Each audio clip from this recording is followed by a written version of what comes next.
Right. I think we're live. People in chat, if you think that we're live and you can hear us, please. I think we're live. People in chat, if you think that we're live and you can hear us, where is the sound Please. coming? I think we're live. People in chat, if you think that we're live and you can hear us, Where is the please. sound?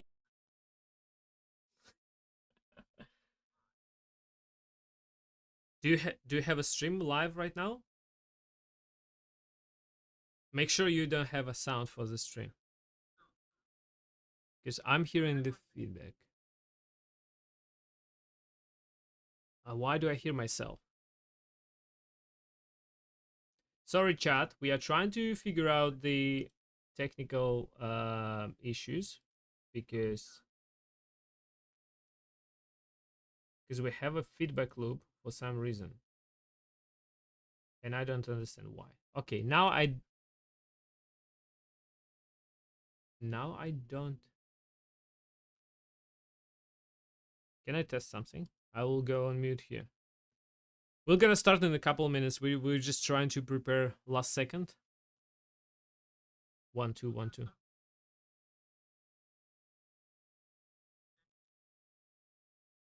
I know you cannot hear me because I went on mute in the Google Meet because I was trying to test the sound because it goes back in my ears with like 10 seconds delay, which breaks my brain completely. I'm like I'm like, what do I do? I'm like, what do I do? Okay, think, Ivan. What it can be? I'm like, what do I Sorry, do? Sorry, chat. Okay, think, Ivan. What it can be? I'm like, what do I sorry, do? Sorry, chat. Okay, think, Ivan. Hmm. I What can it hear can it be? too. Do you hear the Sorry, feedback? Sorry, chat. Yeah. Okay, think, Ivan. Hmm. I What can it hear can it be? too. Do you hear the Sorry, feedback? Sorry, chat. Yeah. Okay. Think, Ivan. Ah, ah.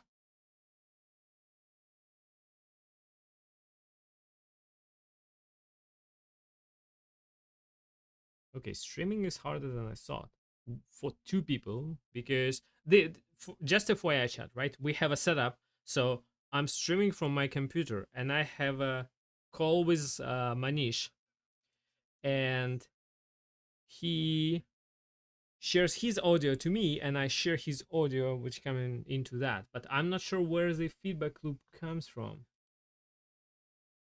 Do you have a feedback loop? Can someone type in chat? Because I'm hearing it in my headphones, but maybe that's only my problem.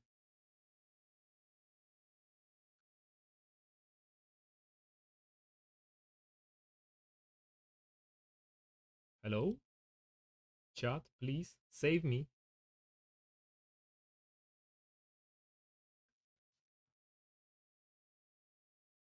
My chat doesn't work.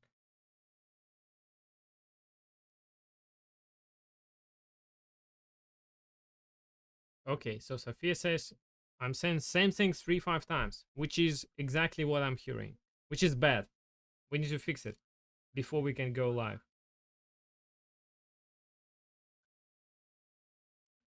Uh, sorry, my brain goes fully dead. Manish, do you have any ideas?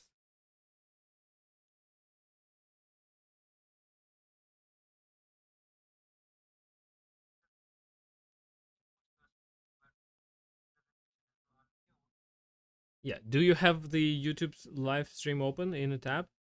No, right? Okay, so I'm getting you. What what is going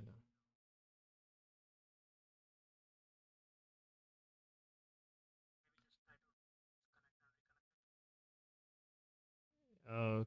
Okay. Sorry, folks. It's as I said, live stream. We're gonna fail miserably, and we are failing miserably.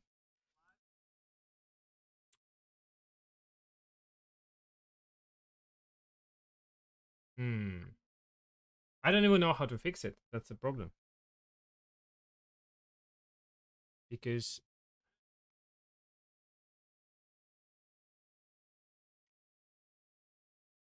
In our testing, it was fine. Now it's not fine. This is actually a good example of when you put something in production and it will break.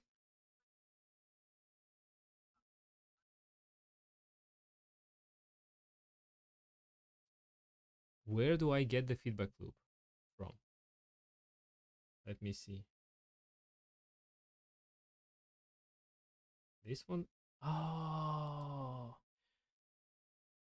Okay, I think I found it. 1, 2, 3, 4, 5, 6, 7. Is it working now? No feedback. Yes, it was my tab. I think I had another tab open and it started playing and I didn't see it. And Mhm. now I think it should be fine. Manish, can you say something? Yes. Hello, hello. Nice. I don't think No. I hear any echo. Chat, echo fixed? Sophia, since you were here last time. No loop, great. All right. Woo! Technical difficulties are technical. Okay, so uh, let's start with the disclaimers. Again, sorry about the fact that we miserably started for the first 5 minutes. Here is Manish, and here is Ivan. We are your hosts today.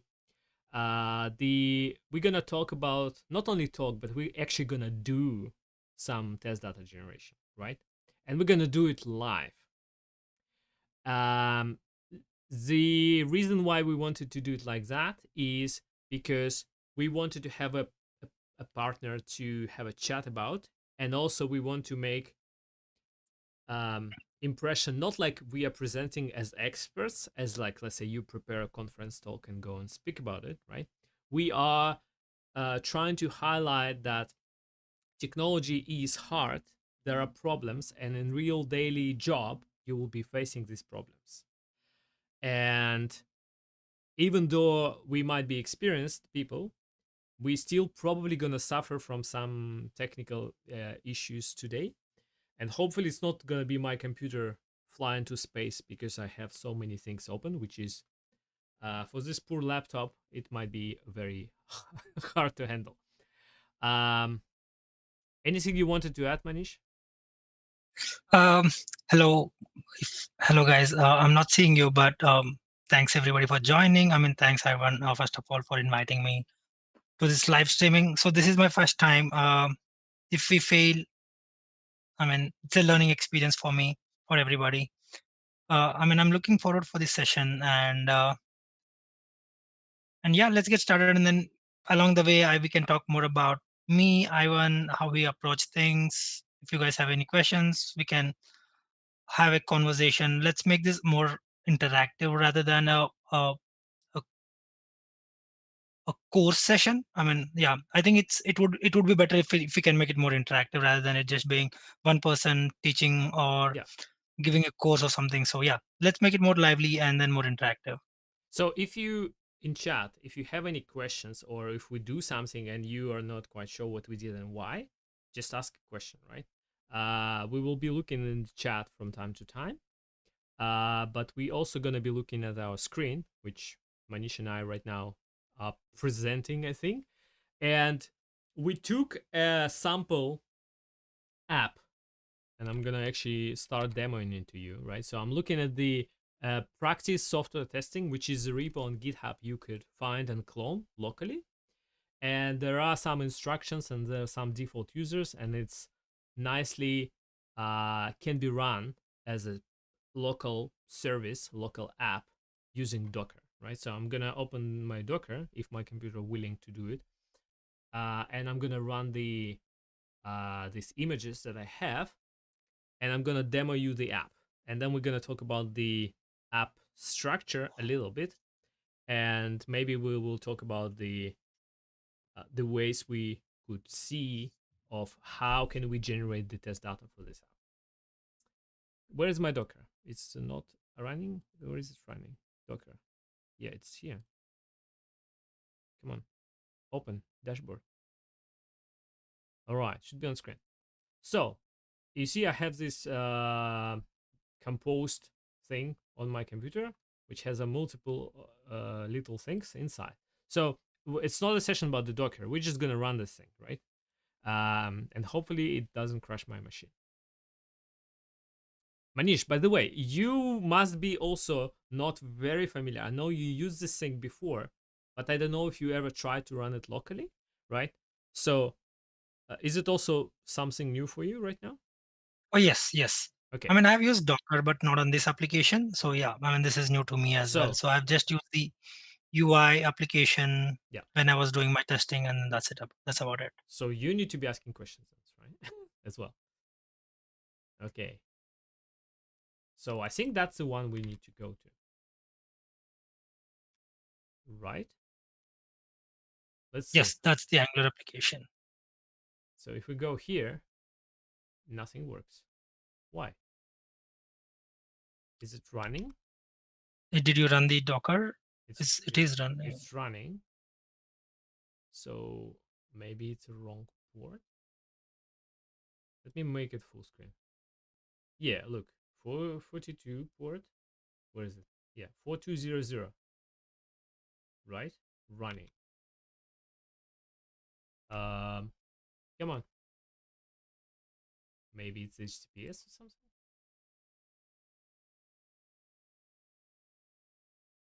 Okay, maybe it's HTTP. Ha! Last time I tried it, it worked. So I don't know what's wrong. Pum, We pum, have the pum. Docker running.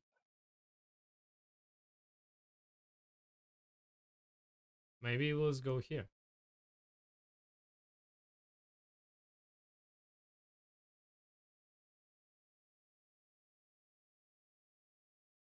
Okay, so the admin side of Update. things works, right? So why is 4200 doesn't work? I'm not sure. Connection reset. Huh. I've tried it once and it was working before. Okay, let's read me again. What what are we missing?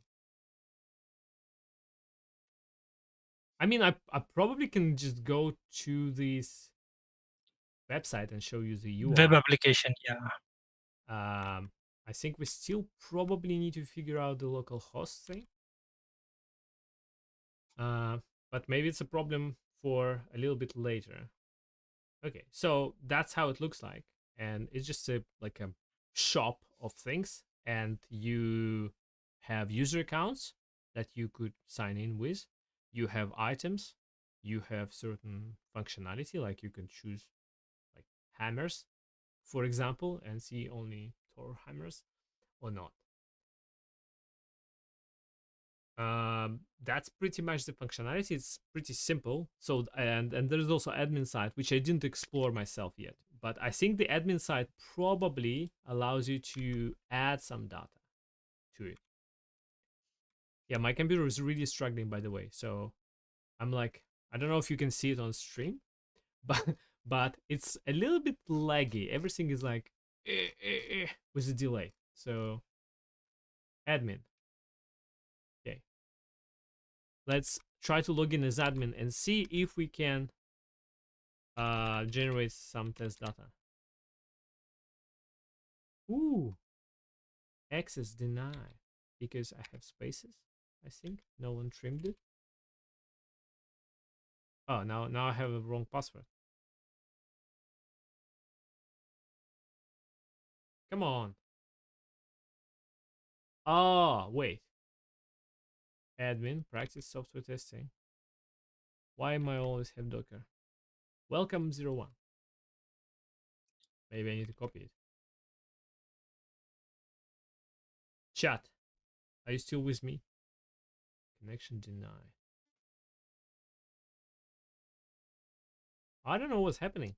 I cannot connect to this admin account. But okay, I don't mind for now.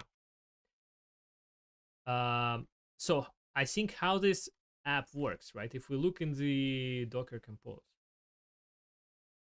again, Manish, stop me when you feel I'm talking too Yeah. much, right? So basically, it has a whole bunch of pieces that are tied together. So this should run, right? So this is the Angular app, which should run on port 42. and I don't know why it's not running.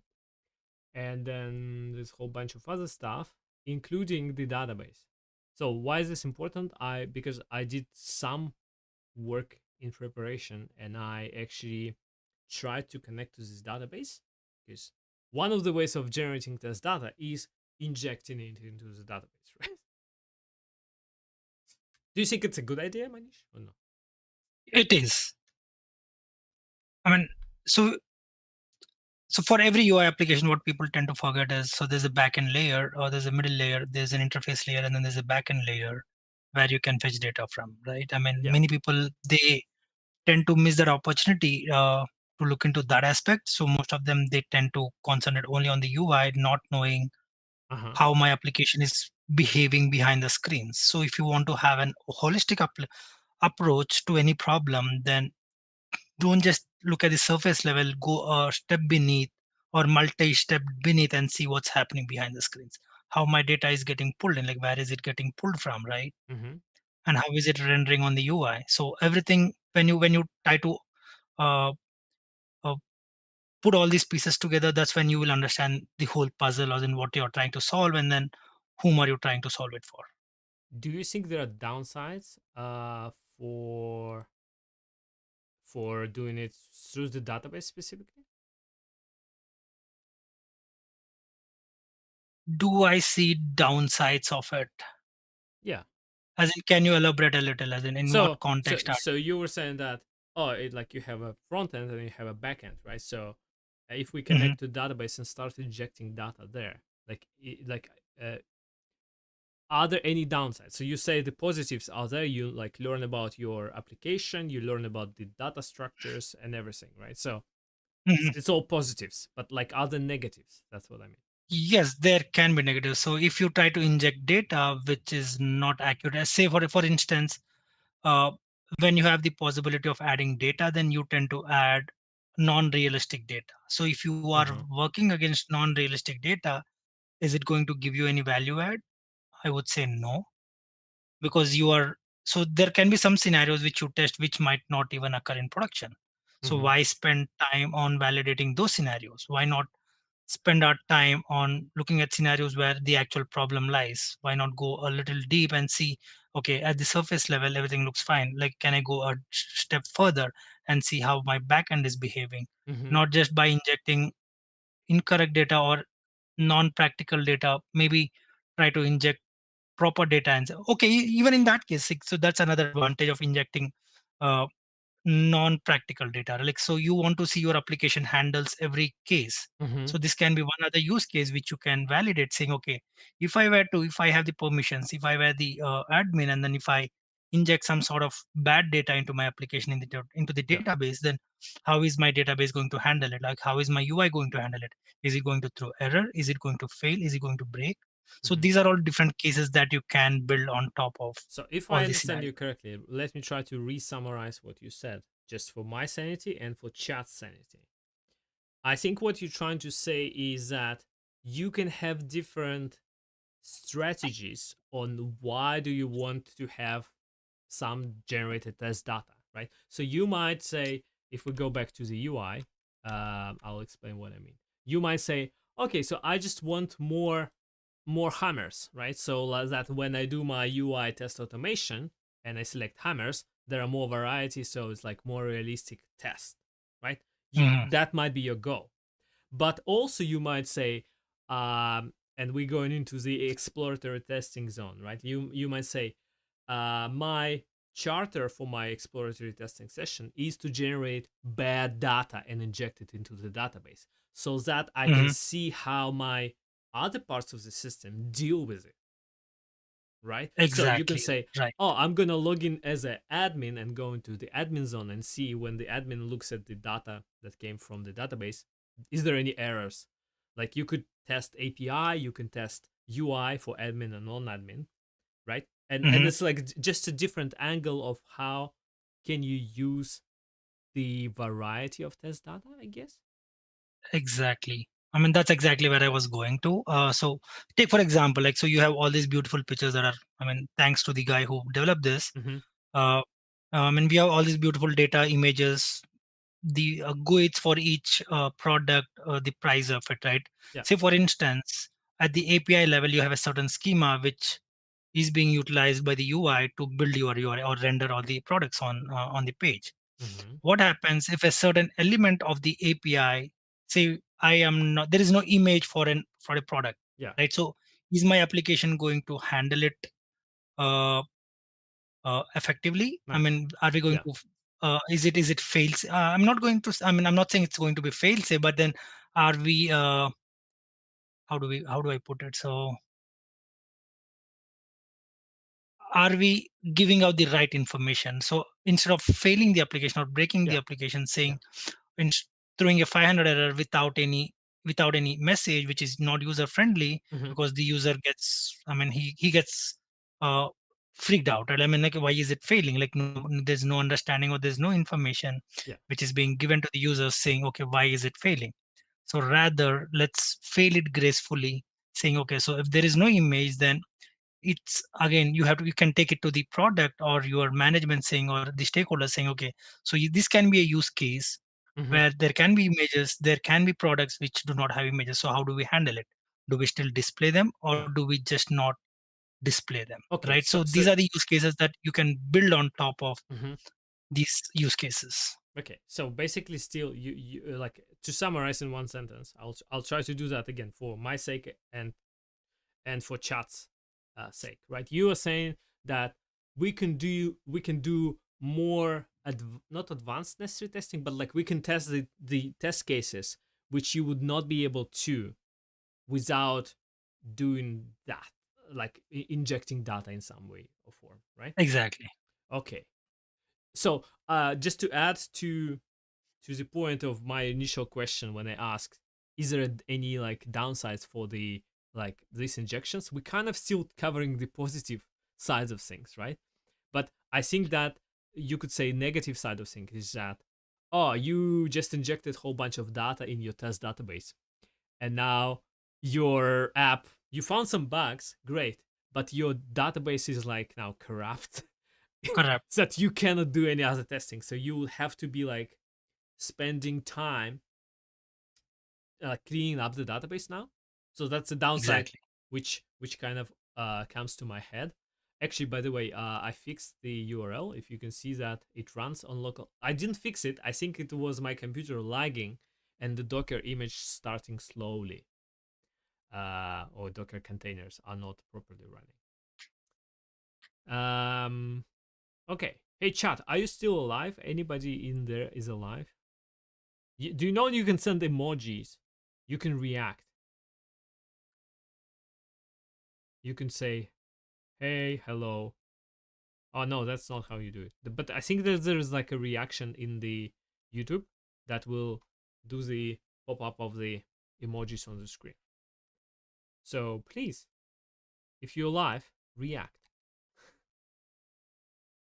Okay. Um, what else?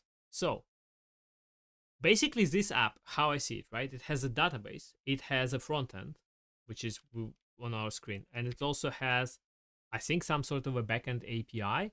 So if we refresh, I hope to see some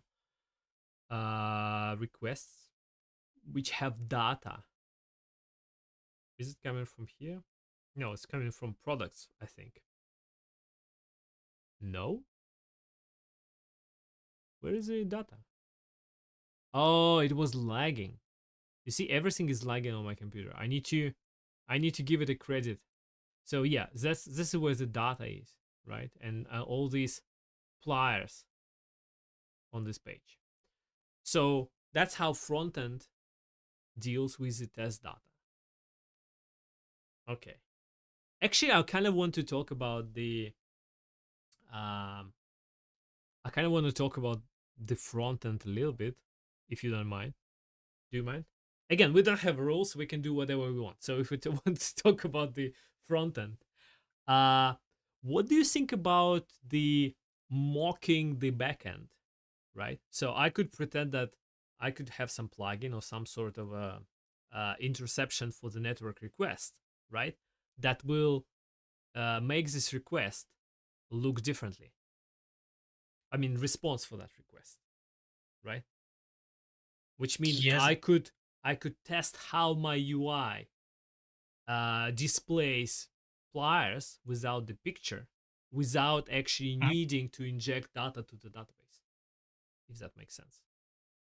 Yeah, it does make sense, but for that you would have to have that schema prior hand for you to be able to mock the data, right? Yeah, but I have it here. I can steal this from here, right? I just need to find Hmm. where the picture comes from, probably, because I think it doesn't display me full data. Okay, I think I need to copy it into the IDE. Come on, Control A, Control C. Can I copy, select all? My computer is so lagging that you wouldn't believe. Okay, scratches. Come on, give me scratch. By the way, if you don't know what I'm doing, I have it's a feature of the IntelliJ IDE, and it allows you to just uh, create a temporary file of a certain type. So I have pre-created a JSON file, and I pasted the JSON, and I click auto format shortcut, and it's magically formatted now, so we can look at it, right?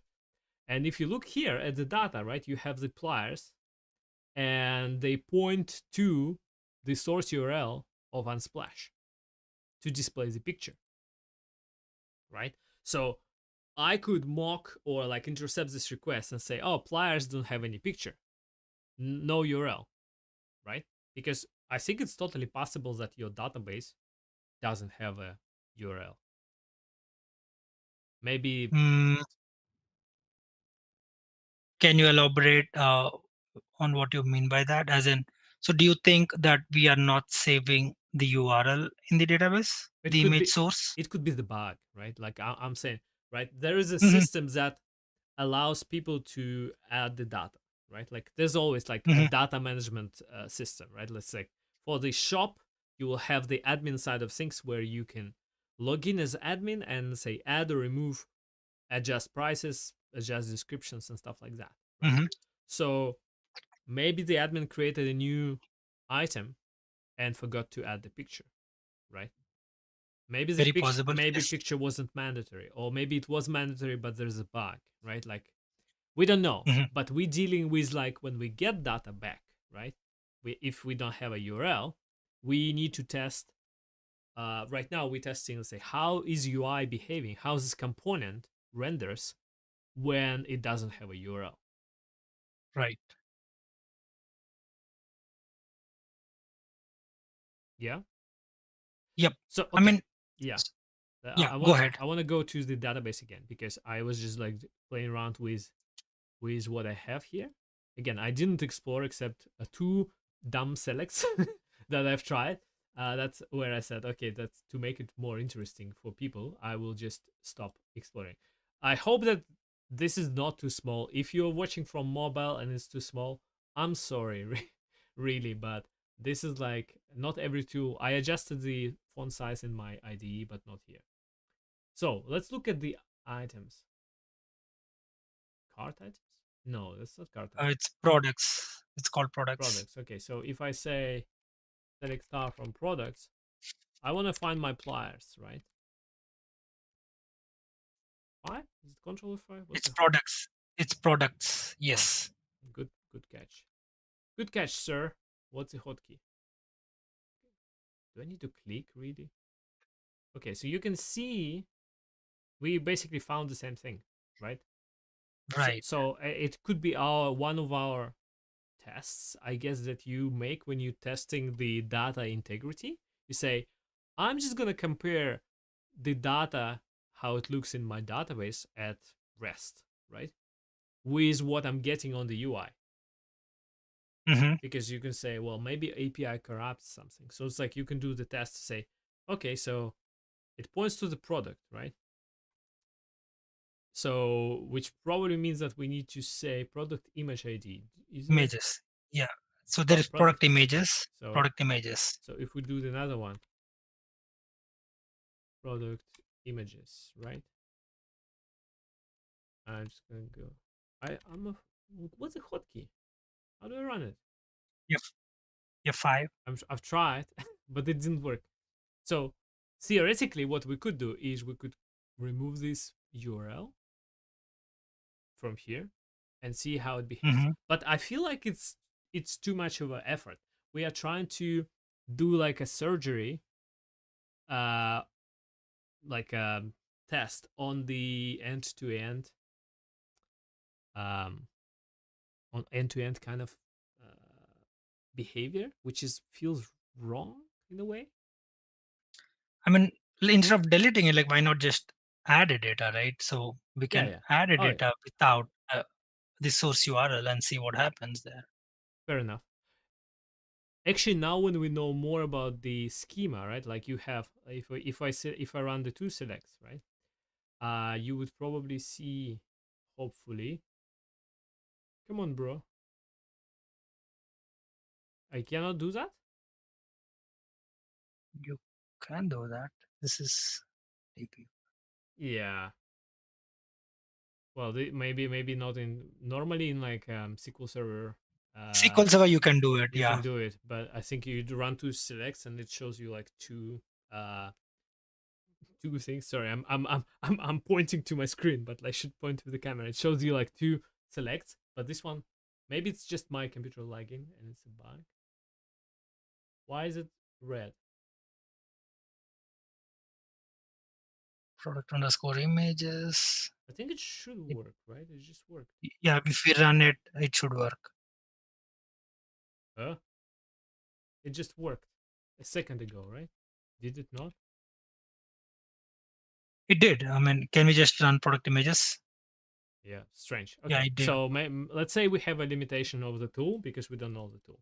So, right, I know that I have products, and these products have pointer to the product images, right? And they also have a pointer to the category and to the brand. So, which tells me if I try to inject test data directly, like just that tells me that this is gonna be not like a super simple insert into the database, right? Because That's true. I would have to figure out the connections and point it. I might hard code it to the same URL and the same brand, but this kind of defeats the diversity Hmm. data a little bit. So Even this kind of brings up a unique use case, right? Say, if we have this relationship established between brands to certain products, and then yeah, we can also give it a try and see what if I try to add a product which is not directly tied to an original brand. uh huh, You know what I mean? yeah, Right? I mean that I mean in the back end, if you can, if you're really interested, then you can play around and see, okay, what if I try to manipulate the data in such a way that I can bypass the relationship or the relationship between brands to products. And then mm. if that breaks, then that is going to be a huge problem, right? Like, I mean, maybe something people should look into. What do you think? Yeah, this could be it. Could be interesting, but it's like with testing, right? We are trying to make sense if you are doing. Sorry, I'm trying to formulate it on the fly. uh Hmm. and I'm trying not to say something very dumb on stream because it's gonna be there forever. uh what I'm trying to say, right, is that in testing you are balancing between the kind of users never gonna do that or this never gonna happen and this Mhm. actually might happen, right? And there's a Right. very fine thin line between the two, which you not always see. So it's like, let's say you perform such a test, right? And then you say, Mhm. oh, there's a bug in the backend. API doesn't handle it very well, right? And then like your developers and your product manager and whatnot, they'll tell you like you intentionally corrupted the data. This should Corrupted not, the data. right? Like this is not like a valid use case. I mean, if we don't do that, then how do we establish that like proper relationship has been set?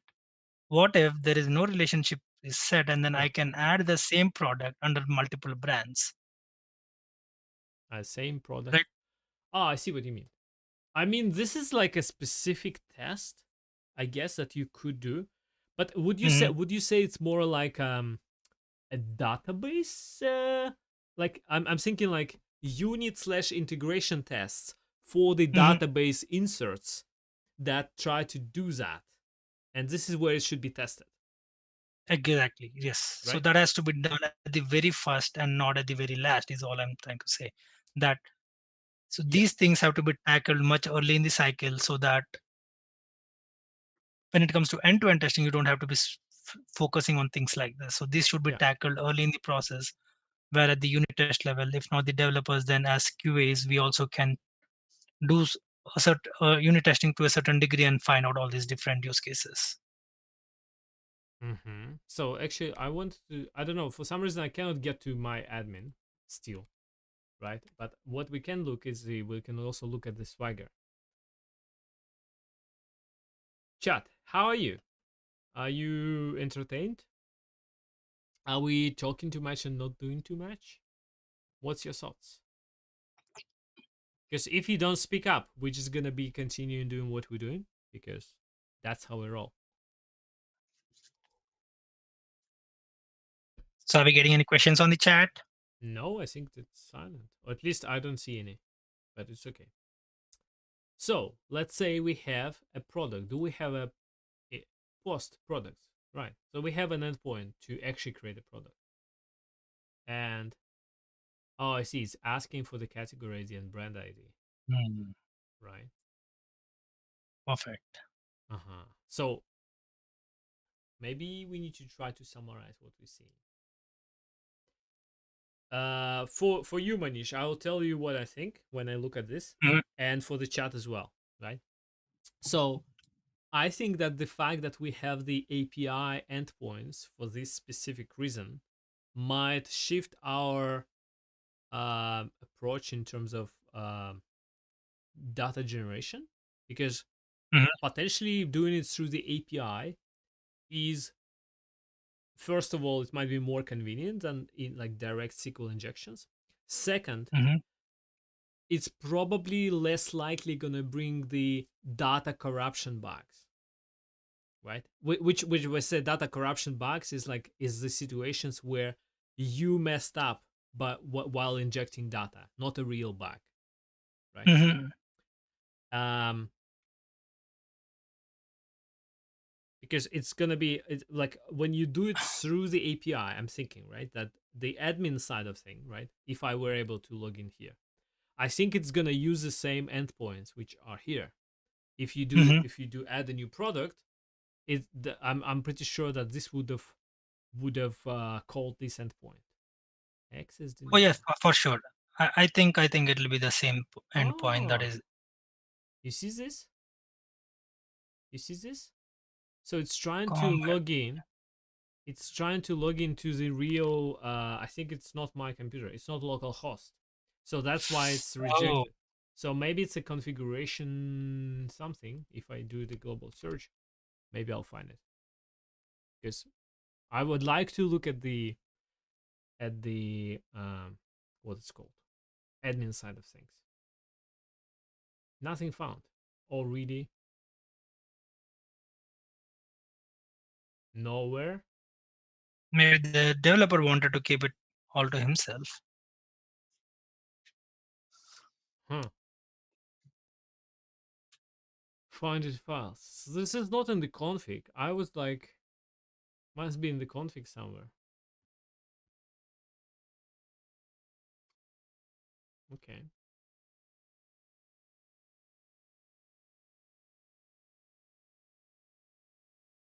Hmm.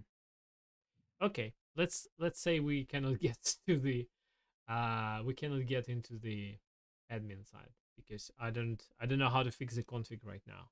Chat, if you have an idea, please help me. Because let me maybe copy paste this once again. Maybe I'm just being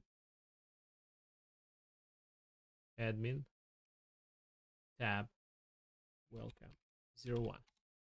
Come on. No. Yeah, but I don't know why it's trying to connect to this machine. It should be connecting to localhost, um, which is kind of sad. But okay. But it's okay. So, what do you think we do? So, um, So if you ask me, I prefer API route rather than injecting into database. okay. So that gives us more control, or I mean, control is one thing, and the other one it's more convenient and faster. So let's list our option, right? If we like there's a stupid way of doing it, maybe not stupid, but like a user like realistic way of doing it. Because Hmm. if this PHP my admin thing is the actual place where you add items, right? You could log in and do this manually. That's like the most obvious way of doing. Let's say I want to Hmm. add 10 new hammers, right? You can do it through that. It's gonna be. I think it's gonna be like it's a good test because it's an end-to-end test. Hmm. But like for one hammer, right? But like I'm thinking if you need to create 100 items, that's gonna be like painful multi-day uh journey for you, and it's not gonna be fun at all. Yeah, if you were to add it So manually, manual that's is correct. like is good because you're doing some end-to-end testing while doing some other task like generating test Hmm. data, right? Now you could automate that through the UI, right? So you can write, I don't know, Selenium, Cypress, Playwright, whatever you want, test, which will be data driven, which like maybe for loop for this 100 things repeat, and right, you run this test 100 times maybe, and it creates you 100 product items. But I think it's also like probably gonna be even more painful than manually. Depends on the tool you use, I think. But like, if you might get stuck with something stupid in the UI test, or you will have some flakiness, and yeah, make sense? Or no? I You mean, agree? yes, Disagree? it does. I mean, yeah. No, I agree. I agree. Depends on how you handle cases. Um, so I use Playwright. I mean, I mean, I've used Cypress in the past, but then most recently I've been using Playwright. Mm-hmm. So I mean, it's pretty neat. Okay. I mean, on any day, I would prefer going the API route even Okay. instead of So yeah, going now the we now Playwright. have now we have a option of the API, right? Like we found some endpoints which allow us to, I guess you can create new brands, right? Yeah, Hmm. you can create new brands, you can create new categories, whatever. So there's a lot of options of what you can do. I wonder if we can make a sample request. Like, can we make a sample request and see if it works? I'm sure we will be asked for credentials, right? Let's just say, okay, where is the body name? I'm gonna call it Ivan, and description Ivan, just so we know that it's if it works or not. I think it should complain about the authentication. Hopefully, ID field must be a string. The Okay, string. where is the ID? Excuse me, there's no ID. Can we look at the error and see if it says Ah, product ID? look, ID, Oh, the product image ID field. Product image ID. Okay, yeah. okay. Okay. So this is the Swagger is wrong because it says it should be string, but the sample data is not a string. Something went wrong. So uh, this is very vague, as in it doesn't give you. I mean, this is bad. yeah. So I think Maybe we it's, crashed the API for some reason. Is it just what it said 500? Yeah. So you see that we sent this request, and the response was something went wrong.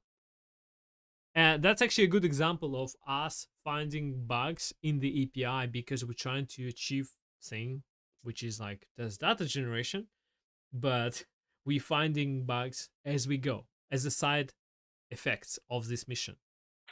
mhm.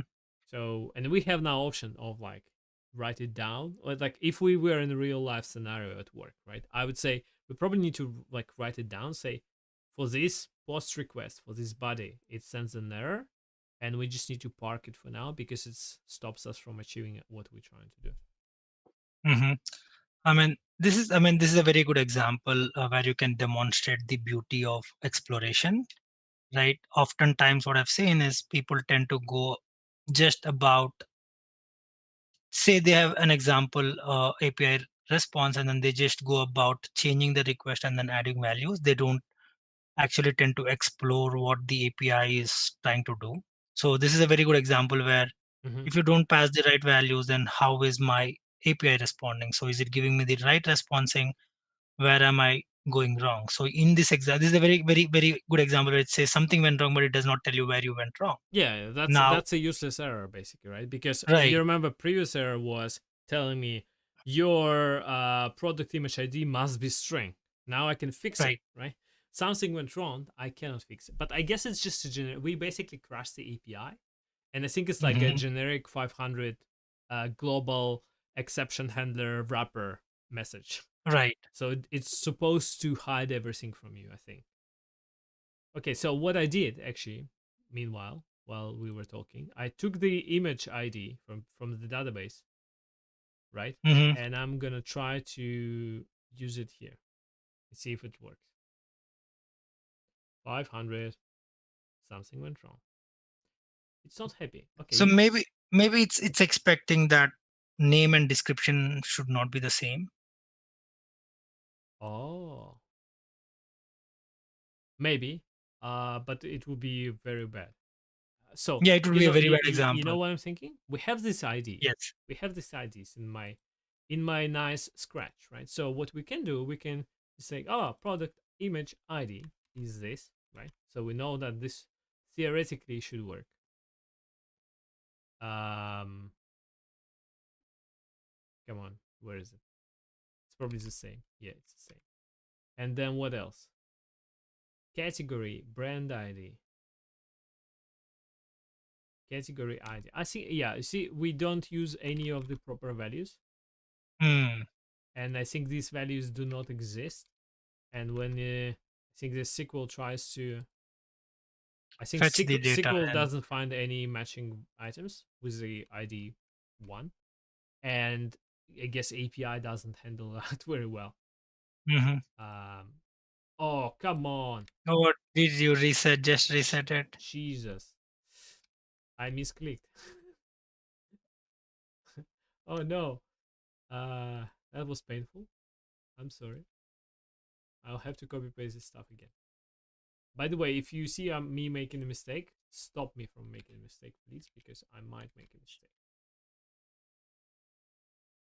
Ooh, we have a question in chat.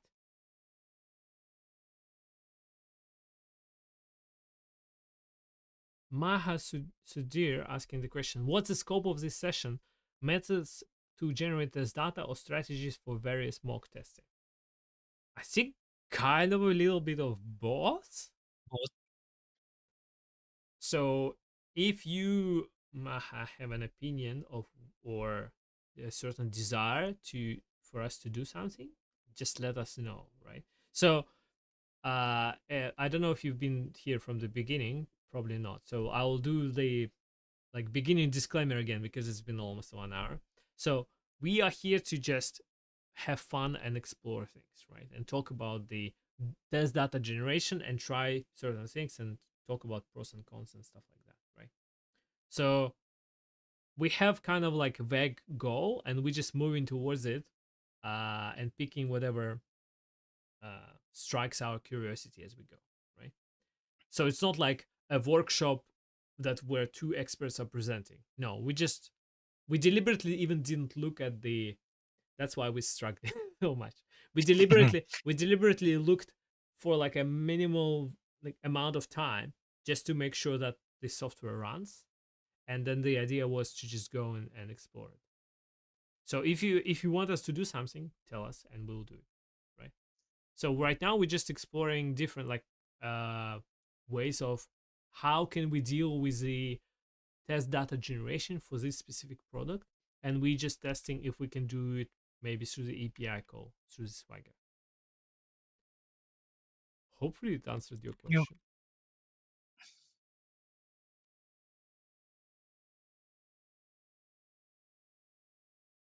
Okay, I don't know if I pasted this correctly. Execute. I think you did 500. again. Something went wrong. Is location offer. So what does that denote as in? Is location offer. Oh, maybe that's why. False. But I don't know actually. You see that again, we don't know who did this API, but 1 and 0 could be uh Yeah, it can be false and true. falsy and trucy, right? Yeah, Uh truthy. I don't know who's gonna help, but let's see. Still 500. 500 again.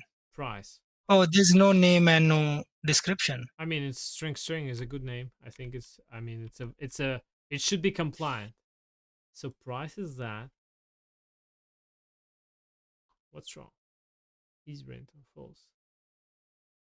False, false.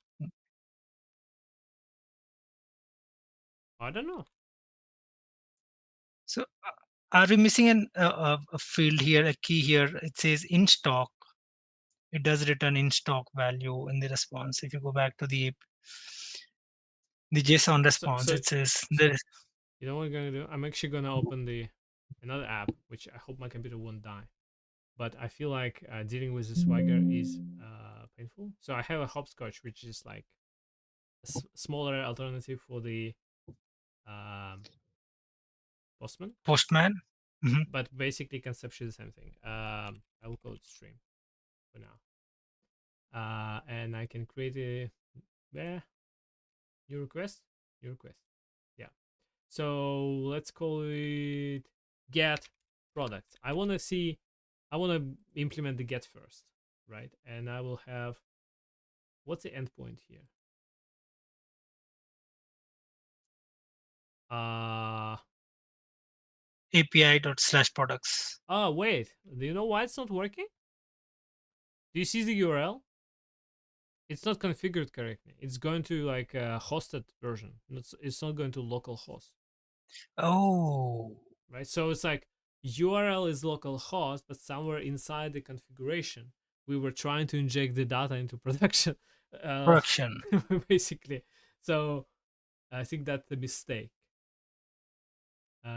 Okay, so it's that's maybe why it's not working. Why is there a Swagger have a configuration here? I mean, it's in the Yeah, server. It's look, yeah, it's look, yeah, local host. it's here. So maybe now it's gonna be fixed. I don't know. Let's see. Because now it should. Okay. It didn't throw a 500, which is a good sign. I'll see. So slow. Poor computer. It's not. It has not been ready for this.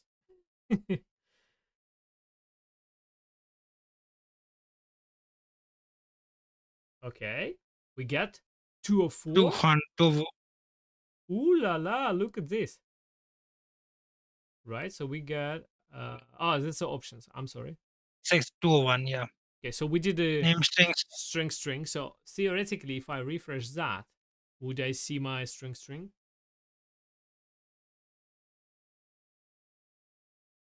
It'll be our first successful case of injecting test data. Okay, where is my string? Maybe search for it. Let's. 5 pages. So Jesus. Is there like search by name? No. Is there can I oh out of stock. Did I say out of stock false? no, we did not No. send in that value. So that's an optional value Yeah, I think we did. Is it? Oh wow, look, every page opening is like 6 hours later. See the requests hmm I click the button. Yeah, my computer does definitely doesn't feel well from all that. But it is unusual amount of load. Actually, you know what? It's faster if we look through that Oh yeah, because we can sort here real quick, right? by name. Come on. should have said, oh, it's here. Okay. String. So it should be somewhere there. I'm just not sure what is the logic for the UI to display this. Oh, maybe I can sort by name. Can I sort by name? Yeah, you can A to name A to Z. Okay, so I will go Z to A so that S things will be there. Is it not working? It's working. You see that it's just my computer again. Oh, I'm streaming, and I'm having this call with you where I share screen, and I have like multiple. the local host running again. Yeah, Yeah, I have Docker. having I have Docker running. all these things, and I have. So yeah, full computer. Okay, S. Next one, hopefully. Come on, it's not here. Oh, but you know why? I think maybe because you see that If you it see says that, it's a null stock value. Exactly, now right? So, stock. So maybe the API, like the select where API picks up data from database, probably says select from database where stock is not now, or something like that. but then didn't you on the if on the very home page didn't we see out of stock label? Oh yeah, true, true. Oh, maybe that's what it is. Is rental. Yeah, maybe it should pick it up. So where is it then? Oh, you know what we can do? What we can do is, Get call. do we have any?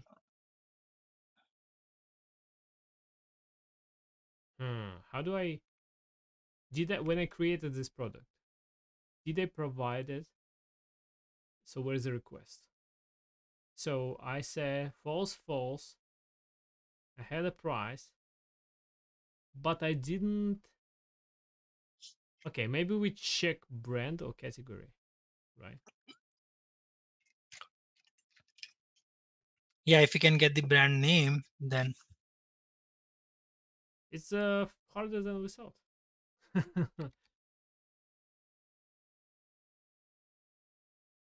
Okay, uh, let's just run that.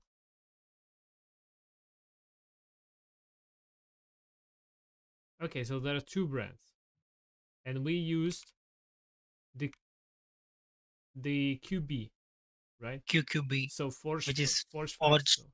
Forge Flex Tools. Okay, so let's tick that. So I'm trying to like minimize the amount of stuff so that we can see if we get Hmm. uh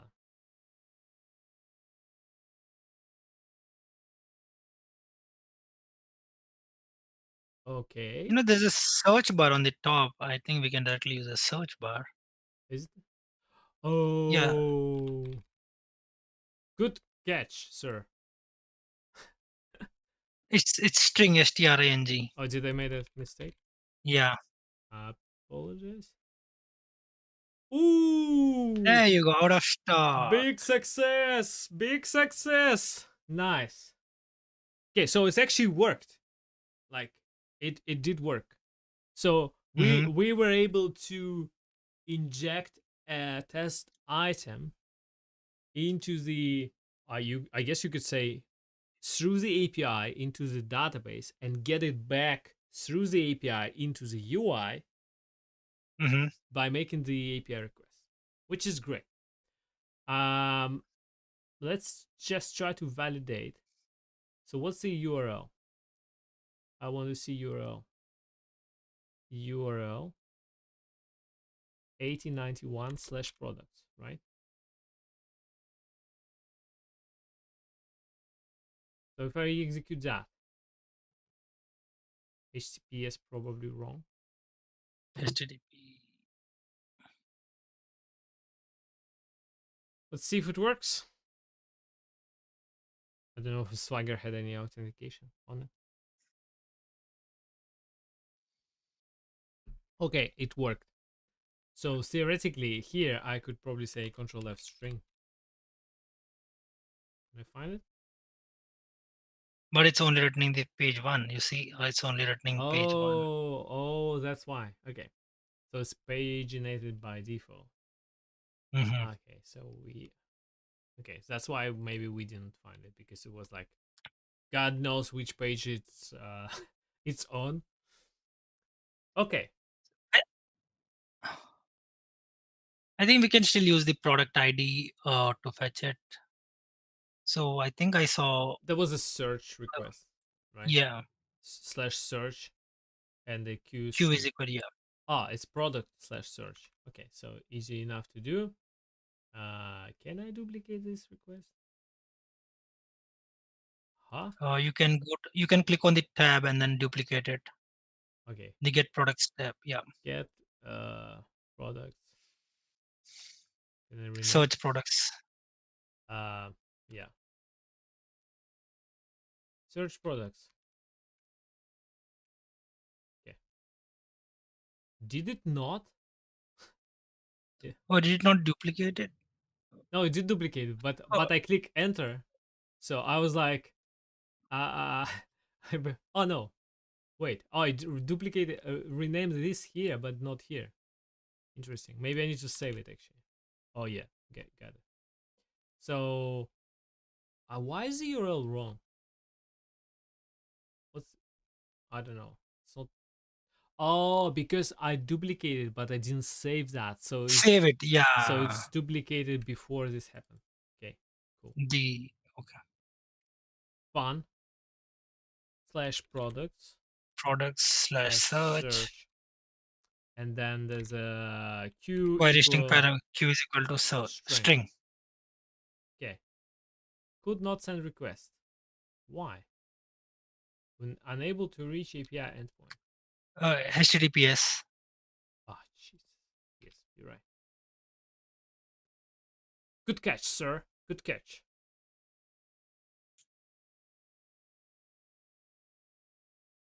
Ooh,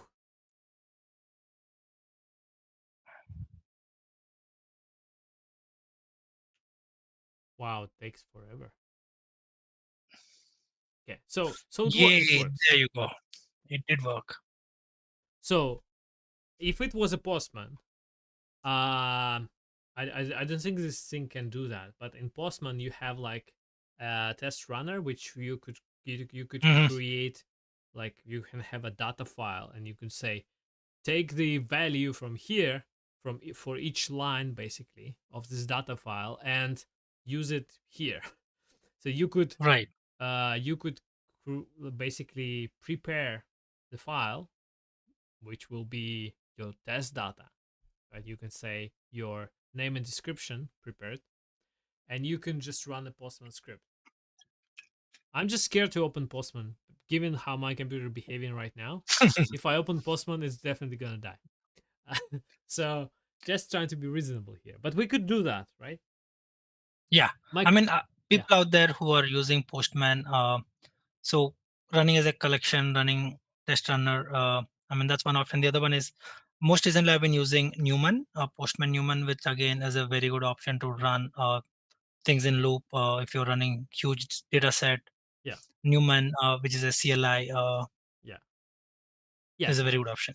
Newman is just a CLI to run the Postman, which is basically if you want to run it as a part of the maybe your pipeline to seed the data every time before you run the tests, Hmm. Hmm. something like that, you might do that. Which, yeah, I'm not sure if we should be touching the topic of the pipelines. uh, because it's a separate deep dive, big hole that Oh yeah, we might never dug ourselves out from. that's a rabbit hole. Yeah, that's a rabbit hole. So let's look at more at the API.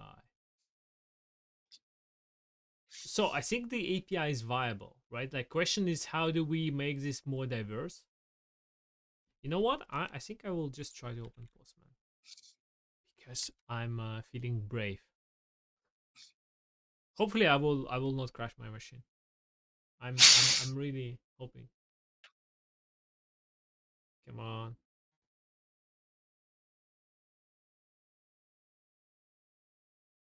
Uh, starting. It's starting. Okay.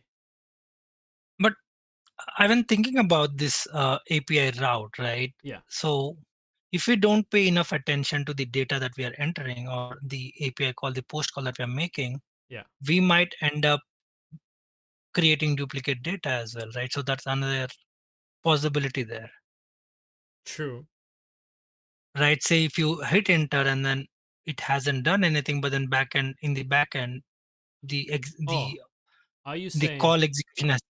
Are you saying? Actually, let's go into here, and I'll say new request, right? And I'll say create product, right? So I'm just Mhm. gonna repeat the same thing with the same values Exactly. and see what it. Right. But do you think it's a problem?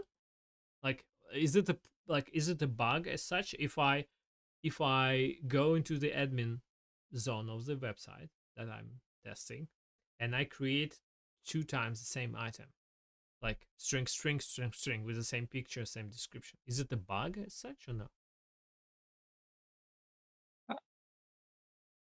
Mm, depends on the use case. Let's say if it's from the same brand. Say for example, if I'm on a e-commerce website, for example, like Yeah, the same example here, and then would I ever see a same product twice from the same brand?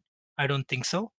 But if it's from a different brand, it can have a same name, it can have same product, same description, same price. That's a possibility. But from the same brand, since here everything is tied to a brand, it yeah. shouldn't allow us, is what I'm thinking. No, but what I mean is, right, you might have, let's say, for some reason I'm thinking running shoes, right? So you have your Asics, right? Hmm. And that's the same brand, but you have the same model shoes. And for some reason, you decided that you would be having two listings for the same model, and one is size 40 and one is size 41. So it's like Uh-huh. it's basically the same listing with the same name, same description, just the size is different. Different. Okay. So it could be even legitimate business use case that people Use who case. maintain their shop, they might be like, oh, I actually want to do that. Oh yeah, I mean, right. I mean, that's a very good example, right? So you can have same name, same size, and then different color, right? Same model, same name, same Yeah. So everything, but so a so different color. my point is, I guess I'm just trying not to judge um the test data use case descriptions, right? Like I'm thinking it was like, is it from generating test data, is generating exactly same thing is a bad thing or no? It's a bad thing because it's no diversity, so you have the same Mhm. like duplication or triplication or quadruplication, right? Or how many times you run it. But I'm thinking that theoretically this should allow me to do it, right? I'll try it, Mhm. unless the database has some limitations. But I think that the key, the primary key Is in the the product database ID. is going to be Is the product ID, which is ID, yeah, automatically generated, right? which is a unique every time, every which single mean time. which So mean yeah, my string will just get a new one, right? because right. It should. because uniqueness comes from that column, not from, yeah, Hmm. you see the keys here, so that's a primary Right. key, I think, and nothing else should matter. So everything else database schema should allow, I think. Yeah. Yes, Yeah, I think it should allow. this is foreign keys, right? And that one is primary key.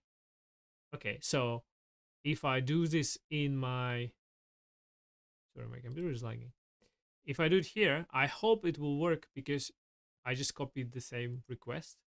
And if I do it, theoretically, in the database, we'll have two string items with the different unique ID. ID. So, okay. It did generate. Yeah, you see that gave us actually ID. So, DAP3. Okay. Yeah. So you have two items now. Okay. Mhm. Which is exactly what we wanted, exactly what we suspect. Sure. Um, okay. So I think we explored, I think to some degree we explored, I want to say enough, but also we didn't explore enough. Mhm. I don't know. I see the chat is quiet, which is I don't know if it's a good sign or not. Maybe people are bored. Maybe. uh, I wanted to maybe chat with you, Manish, about. Mhm. So we talked about the data diversity, and we talked about the potential like uh downsides of injecting data through the database directly. Mhm. Um, so how would you do? Let's say you want like imagine you need to do you imagine you need to write maybe you for some reason decided to inject 1,000 new items directly into the database, right? And Okay. maybe there's let's pretend that there's no Mhm. API. There's no API that is implemented to do that. Mhm. How would you approach that task? So you basically have only like SQL Server uh, command line input that you can run your SQL scripts on. I mean, so the way I would do it is I would not directly jump on to create those 100,000 records. Say 1,000 is the number of products that I'm going to generate. I want to generate. Mm-hmm, I wouldn't directly jump right away by creating 1,000. I would go probably five in the first turn, or maybe on the very first case, I'll go one mm-hmm, and see if everything is getting generated properly, if my UI backend to front end, the whole integration is proper. Once I have the data in my database, is it appearing properly or not? Assuming that there is no interface, which is API in between. mm-hmm. Uh, so I would that's how I mean I would go one step at a time rather than jumping directly into creating 1,000 records. Yeah, yeah, that makes sense. I mean, yeah. I was I'm interested to see how you would go about it. As in, do you just I mean, do you feel confident enough to do it that way, all 1,000 records at once, or yeah. would So you choose? I totally agree with you, right? That you would test on small items, right? But what I would do, probably I would probably create some sort of a program, either like I don't know, simple JavaScript program or Bash script or whatever it is Mhm, that will mhm. have basically just console output for the SQL insert statements, right? And I will make it a Okay, variable to say for from 0 to XYZ, which is a number, right? It could be 1, or it could be 100, or it can be 1,000, right? So I would write this program and I would say, oh, so for maybe for the name, use unique name. mhm. Maybe this name from existing I don't know, some sort of enum or dictionary, or I would probably use a third party library to generate fake data. If I'm using Bash, probably I'm not sure how to do it, but if I'm using JavaScript, I would use something like Faker or something. I don't know if you're familiar with the. Yeah, I've used Faker Yeah, once, I think it's built in but Postman. yeah, Uh, even within SQL itself, you can write a while loop as well, right? So you can say while yeah, you can yeah, define an ID, and then run just a while loop yeah. and Well, cool. insert unique values every single. Yeah. I guess question is which one you're more comfortable with, and Oh, I so for okay. example, Which look. one am I? So right, you Mhm, say you just import the library, and then you say mhm, you have a function, and it gives you a random JSON object with this mhm. UID username da da da da, right? And I can run this function. Look, he runs this function 5 times, and now have 5 users. So if I say, uh, uh, I guess I could do the instead of return, I would say console log, for example, right? Or write to file, and I run it Mhm. 5 times, and I have 5 SQL statements line by line, Right. which will be insert into products Mhm. this, right? The whole insert query. Yeah, Yes. yeah. And then I just need to copy paste it from my command line output to my database and it's gonna be theoretically fine, right? But as we discussed, right, we would have to double check all those foreign keys, because when we have right, brand ID, category ID, product, I would I would like for them to be random. Like Uh-huh. if I'm inserting 1,000 items, Mm-hmm. let's say, right, I would say uh I would probably try to write the say brand ID either this or that. I don't know if Faker can do that. Mm-hmm. Probably can. I mean, I would go a custom command route where I define all of my constants and then as enums or maybe and then randomly select the value there. Right? I mean, so there are many random functions that you can use Yeah, yeah, yeah. I understand. that chooses You values. could Yeah. you could probably like yeah generate random thing, but I'm thinking that Hmm. probably library as sophisticated as let's say Faker Faker. Hmm. would allow you to choose of the enum. I hope, It would, yes. but I just don't Enum. know. I don't know how to do it. So, but I'm thinking right that if you have a let's say only two categories and you want your test data be either this category or that category, Hmm. right? So it's like oh maybe randomizer. Oh, that's another option. Yeah, I've read about it, but I haven't used it.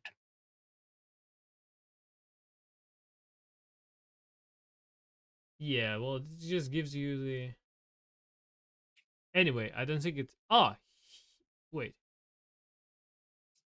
what is the seed? See, So see. that I think that's what I'm talking about. It says this or that. Mm-hmm. Oh yeah. So you could say fixed seeds. Fixed seeds for reproducibility. So is it gonna give you 42 if you do it? 42 every single time. I think, yeah, that's what Yeah. randomizer dot the first statement. So we probably could do this ID or that ID, right? Exactly. For Yeah. for So you can our pass it as a yeah. So now we will have this basically randomizer saying random brands and random category, not random but like one of the existing ones, existing and ones. random from this available data. Arrays. Yeah. Yeah, yeah. So that's probably how I would do it. Right. I mean, I want to get better at using libraries. I mean, I always go custom function ways. Yeah. I don't know if I have always been So when comfortable you creating say my own method. custom functions, do you mean you would write your own code for that? Yeah. Yeah. Oh, okay. Yeah, but I think that that's why we use libraries, right? It's just like sometimes it's too easy to do, right? Like imagine how much time you would spend writing something like that, Hmm. right? And then you can have like science. Oh, look, chemical elements. You can generate chemical elements,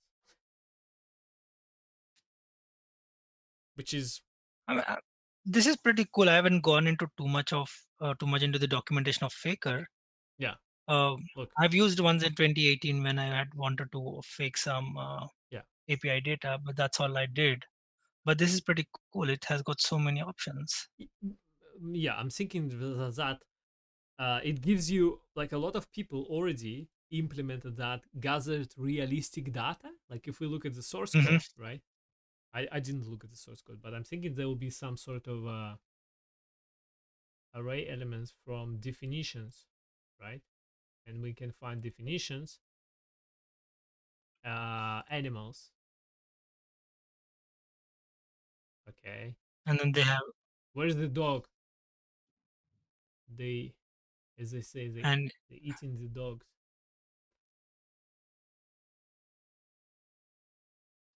Okay, I'm not sure where this exact data is. This is just types, I think. yeah, these are type definitions. Maybe at the But bottom, where is it? Where they come from? data. There's a data type at the bottom. Data type, maybe. Uh, No. no. Anyway, it doesn't matter really. My point is right. You can just read the documentation and see Hmm. that it gives you like realistic dog breed, and then you can give it a nickname by maybe choosing the like I don't know if you can choose a nickname here, but probably yes. which is great. So I think if I have a choice of writing the code, especially for the one-off task, right? Like I'm feeling Hmm. like a lot of the time data generation is one-off task kind of thing. It's like you have a test database, for example, and it's somewhat empty. Your production database has like 500 gigabytes of data, and your test database Hmm. has 2 megabytes of data, right? which Hmm. is which is means that when you do your testing, you are very unlikely to pick up something like complicated data interconnections thing, right? So uh, if you seed your database well in testing, right? I mean, I'll give an example. So I think it was back in 2016 or 17. So I was back working for a firm where they were particular about not having any test data in databases, right? Yeah, So what we had to do is like we had to for every test case, right? For every automation test case, we were creating the data, yeah, running the test case, deleting the data, yeah. So and then is they it were is it happy. is it about the test database, or did you do like this production test? So we had our own test database. Even they didn't want to what put in all the random data into Yeah, I mean so we I mean that manager I worked with, I mean he was very particular about not having any test data. yeah, So I mean try to speak him, I mean explain him about the downsides of it, because I mean there's a lot of time consumption that goes in creating and then clearing of your data, deleting your data afterwards.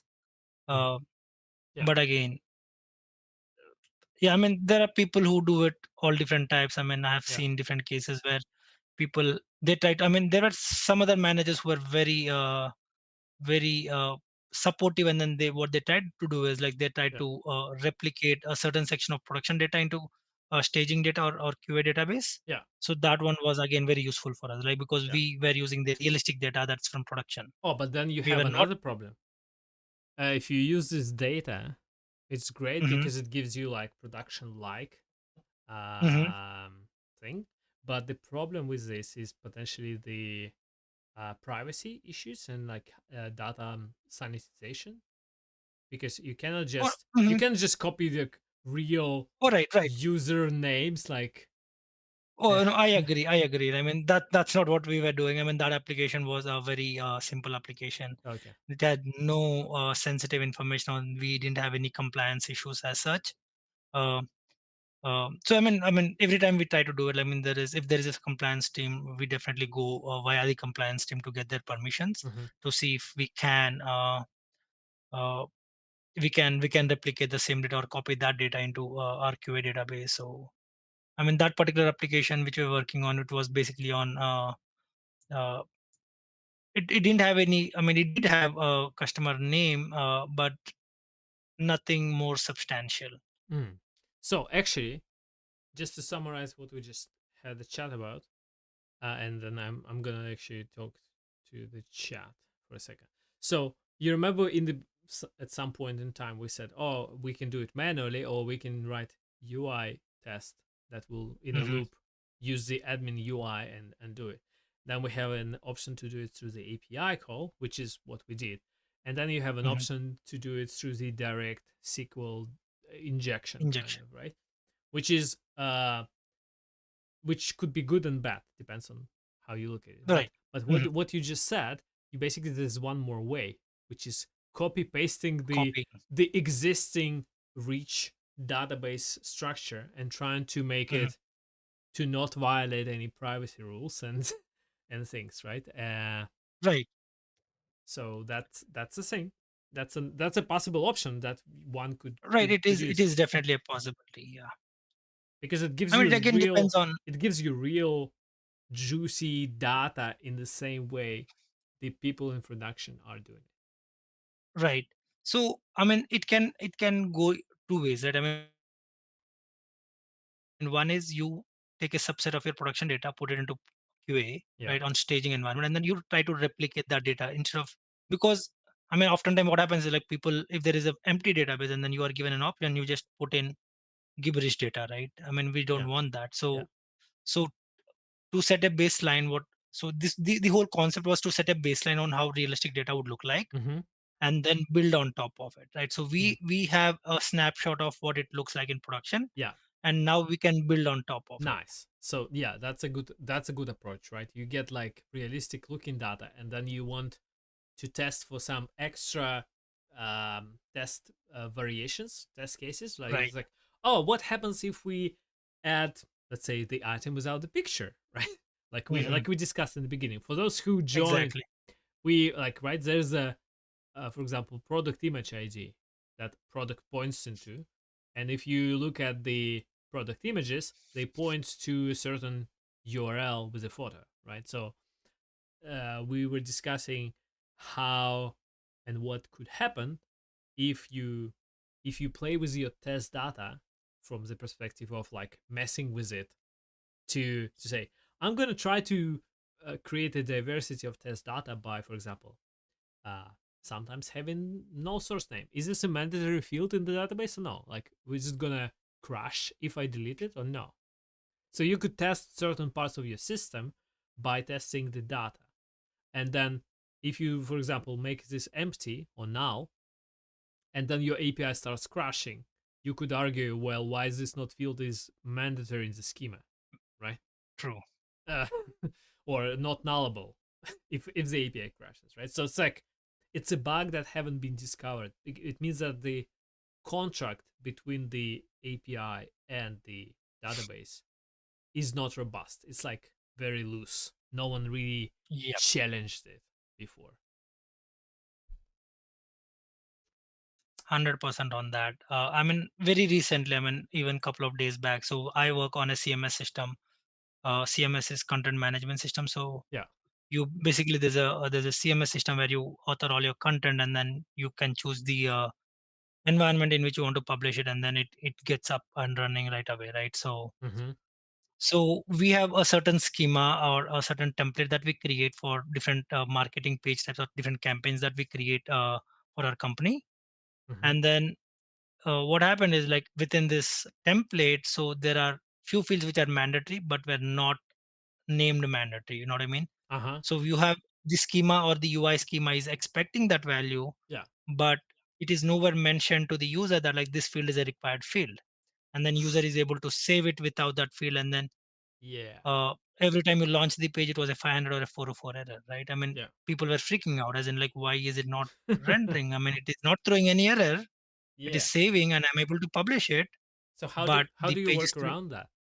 I mean, I mean, how? we yeah, we go into logs. I mean, we have the integration with AWS CloudWatch, and then we have Splunk logs integrated. Yeah. So if we go into that, and then get the whole schema, and then we realize that okay, this value is null, so it is not returning a value in the schema, but in the backend, in the template or the CMS system, this value is not filled. So that's how we basically try to debug it and see okay. Uh, so where the error is coming from. So Yeah. that has given us a lot of opportunity to talk to the CMS system and also the stakeholders to Yeah. make it more user friendly, right? I mean, I always believe. I mean, I wouldn't say my user is a stupid or a dumb user. I wouldn't say that. But then if I'm not telling him that like this is a required field, I would choose not to fill it, Yeah. right? If say for example there is a form and it says my email is required, that I will only fill my email and then Yeah. just submit it, right? Yeah. So that is what I mean from a user perspective. This is how I would approach it. And then if I'm approaching it, everybody would approach the same way, right? Yeah. Not everybody would take time to fill in all the details. Yeah. So maybe it's a pain on our end that like we have to put in all these details, but then this is going to bring a lot of value add, reducing the number of failures that we will see, and then But having a good. do you think the Sorry. sorry I interrupted you. Yeah, Uh yeah.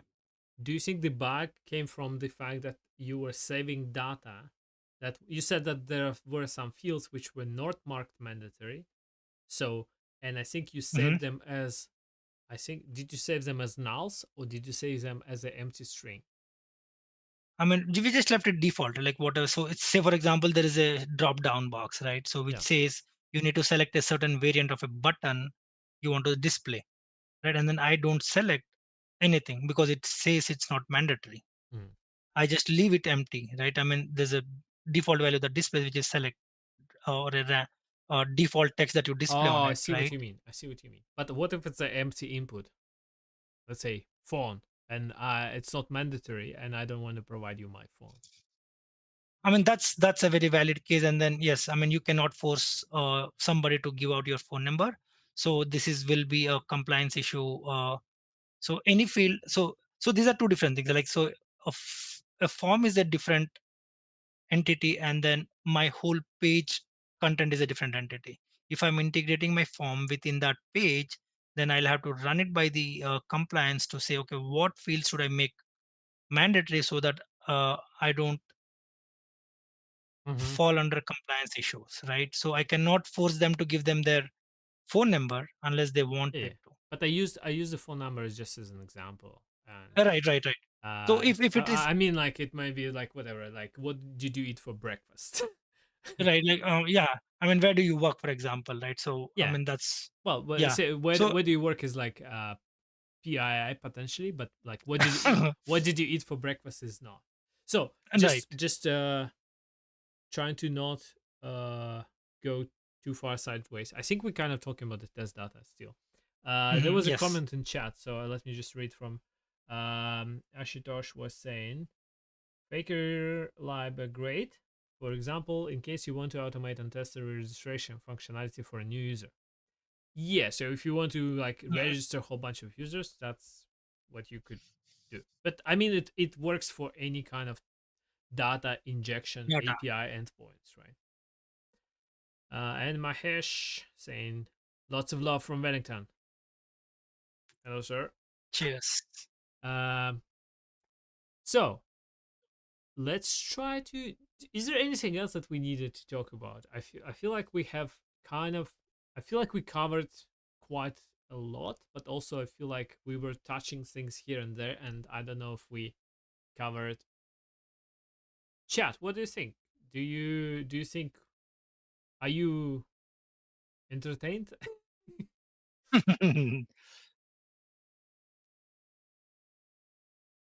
I'll give them a second, a minute to type something. Okay, I see the heart. Yes. Yes. We got a heart. Which is amazing. Whoever's watching, thank you for watching because that's actually important for us. And thank you for people who wrote something in the chat uh, because you make it more fun for us and we make it more fun for you. Is there Thank anything you that. from Chicago. Thank you from Chicago as Oh, well, guys. from Whoever has added Chicago? comments, and then anybody who's on online listening to our gibberish talk. I think we had some structure, to be honest. I wouldn't Yeah, I wouldn't we, say it was gibberish. So let's summarize, maybe, because I feel like it's nighttime for you, so you should go to sleep soon. Let's try to summarize. Generating test data could be very complicated thing to do. It depends on your specifically. I would say it very much depends on your database schema and entity relationship.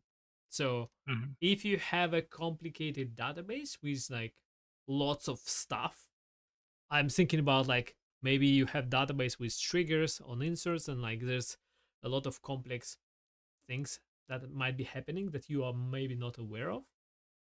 mhm. It just makes the data injection a pain, right? So and sometimes you would not have like database diagrams. Like who talks, like what table talks to what are the Mhm, relationship, what are the foreign keys, so you couldn't even figure out. Or maybe you have like 200 tables, right? And then it's like to insert the product you need to feel like foundational foreign keys. You need to fill up 50 other tables first and then take their unique IDs to mention in your product, if that makes sense. I'm not sure if I'm yeah. explaining well. Yeah, no, it does. But it becomes even more complicated if there are downstream systems which are consuming your data, right? So how do you process that so that it is, I mean, you have a certain schema in which you consume the data, but Yeah, then the downstream systems might be consuming it in a different way, right? are you So saying these that downstream systems have access directly to the database? Is that what you No, mean? not to the database. I mean, you send, say for example, I have my own.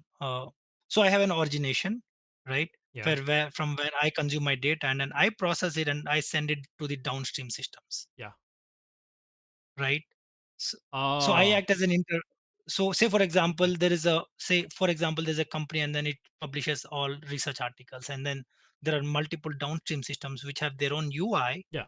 Yeah. their own, and then they want to consume it in a different way, right? So that again is another use case where you can see Yeah. how is my data being processed, which I have already processed, which is again being Yeah. processed for the other downstream systems to consume. Okay, so we now going again into the zone of contracts, right? We basically say Hmm. we should not violate the Exactly. by playing with test data, we shouldn't violate the contract for the API True. because these third-party systems are consuming our data through our APIs, and we cannot Hmm. change the way API behaves. Well, without the let's Ex- say versioning or something like that, right? hmm. Hmm. Yep. So, yeah, makes sense. Okay, so that was one point, right? So it's like it could be very complicated. Alternatively, it could be very simple if your data is not very intermingled, right? Like you maybe you have like just a few entities and they are maybe like one entity related. It's like you have users have addresses, and maybe users have, I don't know, like pets, and pets have like a history of illnesses. I'm thinking about like vet clinic kind of thing, right? Hmm. So this might be not very complicated amount of data to actually be uh uh to be to be sorry, I looked at the chat and I lost my train of thought. uh I forgot what I was saying. That doesn't matter. Yes, I my mean, it's not too difficult to create data if it's a simple database yeah, yeah, yeah. application, right? Yeah. And then you have options. You can even go with the direct database injections. Hmm. Just to answer your question, Mahesh, the recording will be available. Yeah, I think the same URL after. It just stays on the YouTube. So if you cannot find it, just browse in the channel. In the channel, there's like multiple tabs, and live streams are in a separate tab. So you should be able to see it. Actually, what I wanted to show you, which is something that I uh,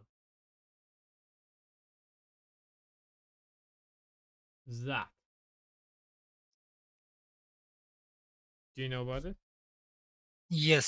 So there is, okay. So if we are talking about this, so there is one more browser extension which is called Bug Magnet. Yeah. So I mean that again is a very useful tool that I often Oh, okay. use. If Yeah. Okay. This one? Yeah, Okay, let's actually go into their website. Okay. So yeah, that's basically it's basically the faker but for the UI, for the UI exactly. right? Yeah, so So based on the that's more type of, for testing. yes. Yeah. So why I was showing you this, and for the chat or for whoever is watching after, uh, can you please paste the link that you visited during the session? Okay. Yes, I will actually do that. So that's a thing that we were. So let's call. How do we call it? Application under test is that, and they have a GitHub, I think, somewhere here that you could fork locally and run locally, right? Uh, their GitHub. Then we also have, Swagger well, documentation. Swagger will be in the README of that repo. So Yeah, you yeah. like all the usernames and all the URLs are here. So basically, to run it locally, you need to do, where is the Docker thing? You need to run Docker Compose. So you would need to have installed Docker on your computer. But after it pulls all the downloads half of the internet and then it runs, like you can see here. uh, running, right? Then it's gonna work. And if you're not streaming, it's gonna be way faster than on my machine. Then we used, I think we looked at the faker. So Faker. uh so faker for test data. And then we had list of notice strings. So this is like an example of what you could do to test your, like ultimately test your API, right? So I can say, I can go here and I can say, well, instead of name being string, right? I can write a Postman script or whatever script.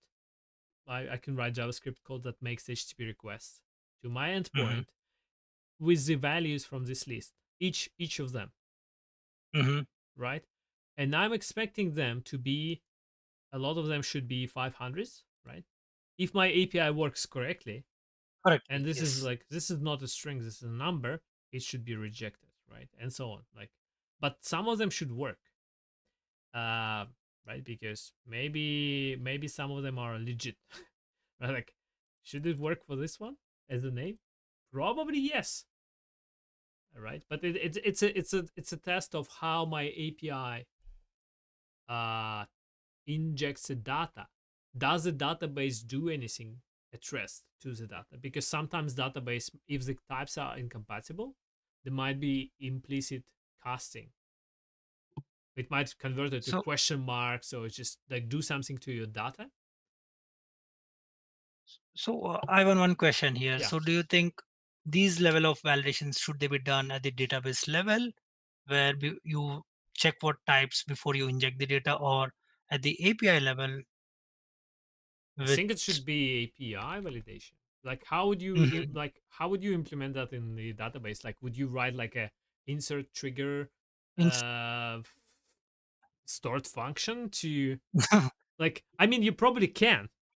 can use I stored functions? Yes. I'm just saying that you probably, I'm not necessarily the architect, but Hmm. it feels like a suspicious way of dealing with the data validation. Right. Uh, because theoretically your database is um protected from the, like, from the security perspective. So I'm thinking your database is already should be like independent enough, and only your API hosted on a certain infrastructure, maybe AWS or Azure or Google Cloud, whatever, can talk to it from Exactly. network security rules perspective, right? So there should be nobody else who can inject data. So it's like when you do validation on the front end, right? You need to do the same validation on the back end, on the API, Hmm. because you can bypass the front end and then you didn't do validation, right? True. You cannot bypass API that runs in the cloud, and only this API can inject data into your database. So Exactly. And then you have all these different authentications in place where you can use API keys, XAPI keys. Without that, you cannot even yeah, run that query. so there's a question in the chat. Just give me a second. So the bug, I'll share the bug magnet. So the question in the chat: you can mention the data types while inserting into tables. You mean like when Yes. you write the Insert, SQL insert query. queries into the, I think you need to do validation before you, like, data types are fine, right? But there might be some other validations that you don't want to. Let's say you know that your database field is limited 30 characters because that's what you created it, right? So you could do the validation that this value that you will be trying to insert is less than 30 characters before trying to insert into the database. And you, because your database might cut it off. It might like, I'm gonna cut it off and trim it to 30 characters. But there might be some unforeseen problems with the database, and you, I guess you need to test for that. That's what I'm trying to say. Uh, it's just another I place to test. I mean, I think this should be done at the I mean, DDL level rather than manipulation level. We have two different layers where you can do it. Like one is data manipulation layer where you get all these Yeah, insert queries, yeah, and then you can definition level where you actually define what each column of mine should look like what data type it should look like. Should will it accept a null value, or is it going to be int or an yeah. I see what you mean. Yeah. yeah. So, but then you also potentially have a problem. I'm just kind of continuing train of thought. You potentially have Hmm. a problem of keeping the rules consistent because it's Hmm. like somebody went and changed the database schema and your like validation layer they forgot to update. It's all yeah. Right, Hmm. so now you have the drift between the two, which is bad. Same logic actually goes into, let's say you have UI validation. Maybe you register a new user and you say, well, username, maybe your name should be, I don't know, at least 3 characters, right? Maybe it was, and then your some users complain saying my name is 2 characters, right? Which is legit, right? Which is a legit use case, Yeah, yeah. yes. And then you modify your rules for validation to accept 2, but maybe you forgot to accept 2, Got like, to update the yeah, right, because in the you schema. have because it's different pieces of code for validation for the front end components and for the backend components, and maybe the database schema also restrictions of some sort, Hmm. right? And it's a little bit artificial scenario, but it's possible. It is possible. So what else? I think we answered the. So yeah, I mean, one thing I can think of is now these days everybody's talking about AI. Like, so what do you Oh, think about using AI for generating data? we can try. We can try. Um. So let me actually. So I let me find. Um. So I kind of want to find the SQL query for ingesting data. The product seeder PHP, Cedar, yeah. but I don't know if it's gonna do. It's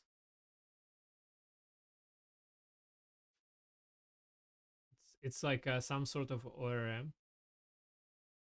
We can try to take that and try to say, can you convert it into SQL query? Right? Let me just do it Hmm. on the Yeah. other browser first before I compromise myself. Uh, I'll share a screen in a second. Just want to share the specific specific thing. Probably it could do it, right? Yeah, I think it will do it. Yes. But the problem I have with AI is that it's hallucinating too much.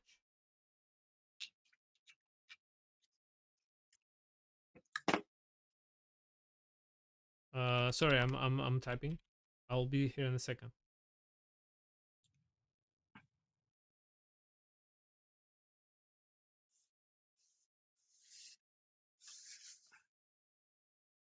Okay,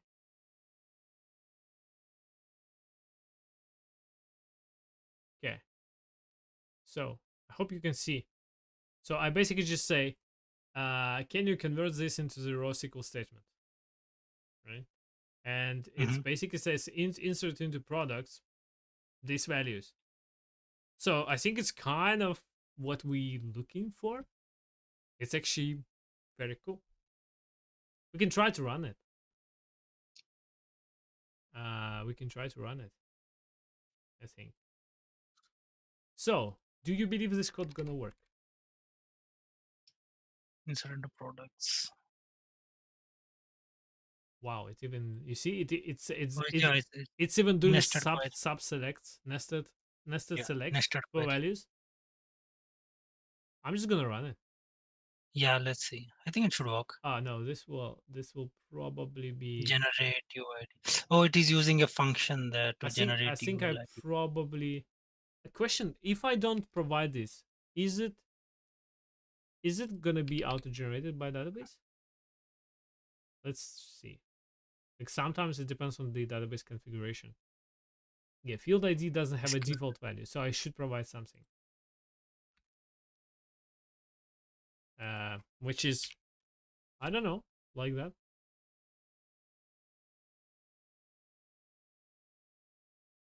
Column count doesn't match value. True Ah, one. sorry, forgot the comma. My bad. And now I break it here. What's wrong? It's still wrong. Okay. Yeah, it did insert. So basically, you can use AI pretty easily, actually, right? The only thing you would need to generate UIDs, UIDs. Yeah. which I am guessing you could ask to say, can you give me five Give a lines 16 with a 16-digit UID or something. yeah. So you probably can do that. Again, even prompting has become a very Oh Jesus. prominent thing these days. Yeah. uh Oh, let's say, is it going to be alphabetical? yeah, I think you can prompt it to be yeah. So look, it's actually doing See it. where, yeah, It's actually doing it, which is yeah, which is exactly what we wanted. We exactly, just right. need to elaborate that these UIDs should be alphanumeric, not just numeric. Mhm. But it's Right. possible, Yeah. and so you could totally do that. It's actually the probably I'm thinking the faker will be better in regard that you are controlling more. Hmm. Like that's like give this thing a dog breed types, right? And Uh-huh. I'm not sure if you will be able to achieve that with ChatGPT. And especially if you render, let's say, 1,000 lines, I'm thinking, Yeah. Hmm. um, I mean, mm, it can still be done using ChatGPT, but then you will have to be very good at prompting for that. yeah. But that's also a learning curve, and Oh, it is definitely. it's same you could say about the faker. You need to know how to like use JavaScript code in order to achieve. What I wanted to say, there's a question in the chat. Oh, Mahesh, you asking how can we ensure that using these open source libraries is secure? Some organizations often don't allow the use of open source software, even when it's popular and widely used by others. Uh, do you want to take that? I mean, I mean, that's a very good question. So we have a mechanism, a compliance mechanism in place. Any application that we want to use has to be vetted by our SSO team, which is the single sign-on team. So they go through all the applications that we want to install. Uh, so that's the mechanism which we have in place. I know it differs from organization to organization, and I also know of certain organizations where they do not allow any third-party applications. Mhm. So in that case, what I usually do is, I mean, I was with an insurance firm where they were very strict about all the softwares that they use because of all the compliance issues. So I come down to home. I use my own personal laptop, use that particular library, and see how it generates it, Yeah, how, and then try to replicate it, or maybe find a workaround using that and then implement it. So, I mean, I know it's difficult. It again comes with experience. The more you practice, I would always say one thing I would always recommend or suggest is go, if you are not finding a way to do it at your work on your work laptop, then do it on your personal laptop. And then once you have that solution in place, you can once okay. So here is one thing that I've learned, right?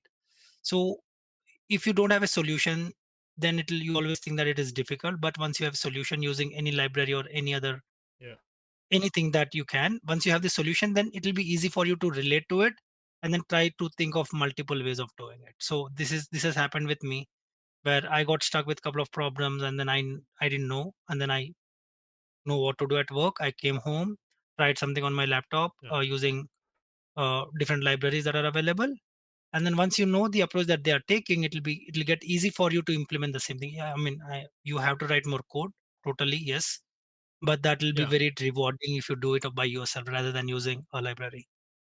true, true. That's Library is very easy.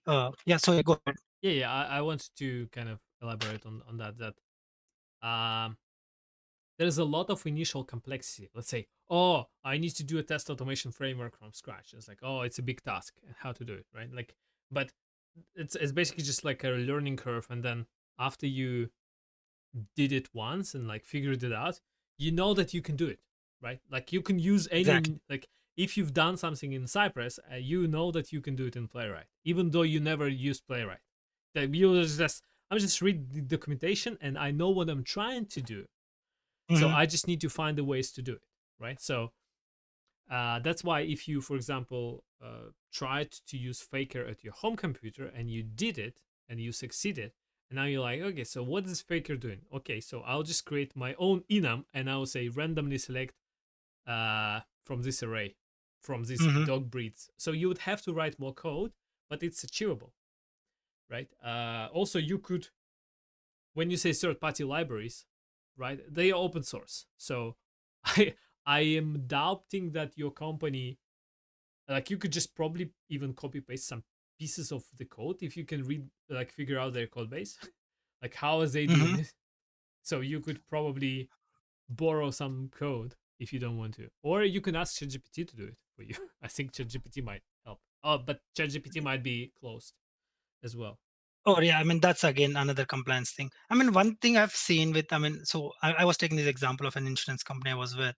So they had their own repository of npm, right? So they had their own Axios repository where you Oh can yes. create libraries, and then so I mean one cool thing we did when I was with that company was like, I mean same thing I did. I came home, Yeah, looked at the third party libraries, implemented it. So I saw how it was functioning, yeah, went ahead and tried to replicate it using my own. I mean, I wasn't too efficient in writing code, but whatever I could at that time.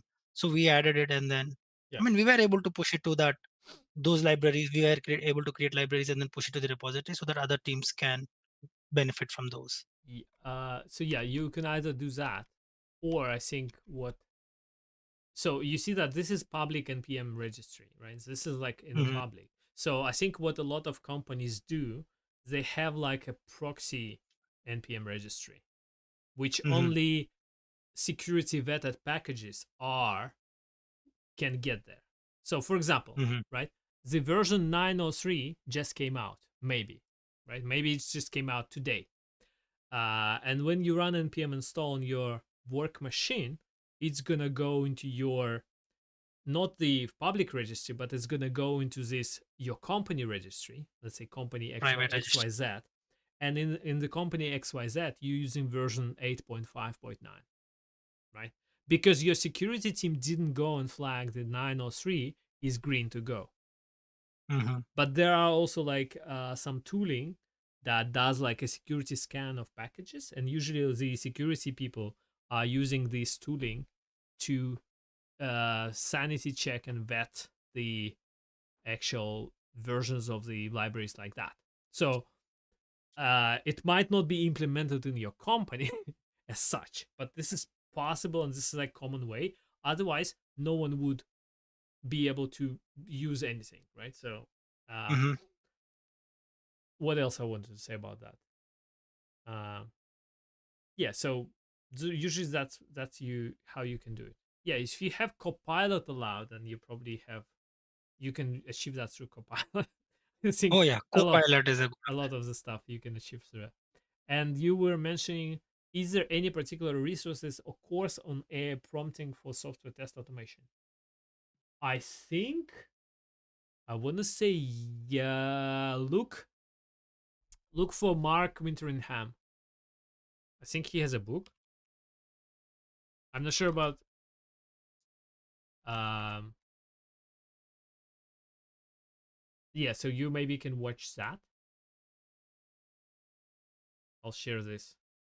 But he has a book.